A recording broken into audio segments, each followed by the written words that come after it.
Greetings, YouTube. I apologize about the fan, but it's kind of warm and humid this morning.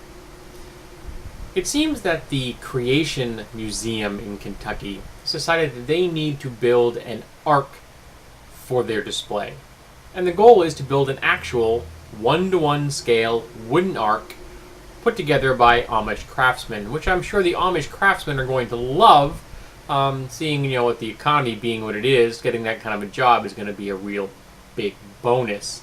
Though I'm not really figuring out how they're going to get codes passed to get an object that large built out of purely wood without any kind of metal or adhesives and things like that.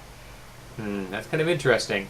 Well, maybe they have a special waiver from God on that. Now, if these people wanted to build this ark on their own dime, more power to you. I don't think you can do it. It's never going to actually be an ark. It's not going to float. And it couldn't actually hold two of every animal and function properly. But, it's your ark. You go ahead and you build it. You have fun. But there's a small problem.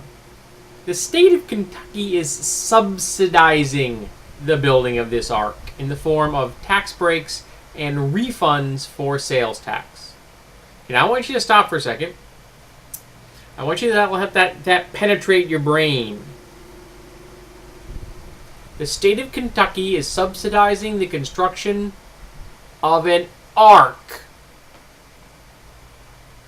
I would love if somebody could explain to me how that isn't blatantly unconstitutional. Because that would kind of be the government supporting a particular religion over all others, seeing as the ark is, part of the Jewish and the Christian and the Muslim faiths, and not really anybody else's anymore. I don't know many faiths that still have the ark myth, though flood myths are out there everywhere. I actually don't even deny that the flood happened. It just isn't on the scale that the Bible says it is. There is solid evidence that there was a huge flood around, I think it was the Black Sea. It rose the water level like 200 feet.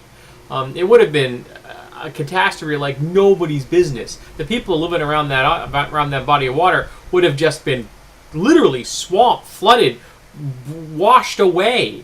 It would have been a legend and a tale to be told for generations to come, and is probably where the whole biblical story was evolved from. But the state of Kentucky should have nothing to do with building an ark. But if they're going to do this, I think they should actually do it. Build the full-scale ark. Load it with animals. 8 people. Float it out to an ocean and let them live on there for a year. Because it wasn't 40 days and 40 nights, folks. It was 40 days and 40 nights of rain. They were actually on the ocean for a year. At the end of that year, we can see who's left. Or we could put cameras on there and just film the entire time. It would like to be a really great reality TV show. But regardless, the state of Kentucky should have nothing to do with this. So, I'm looking forward to someone explaining to me how this is unconstitutional. Because frankly, I can't figure it out.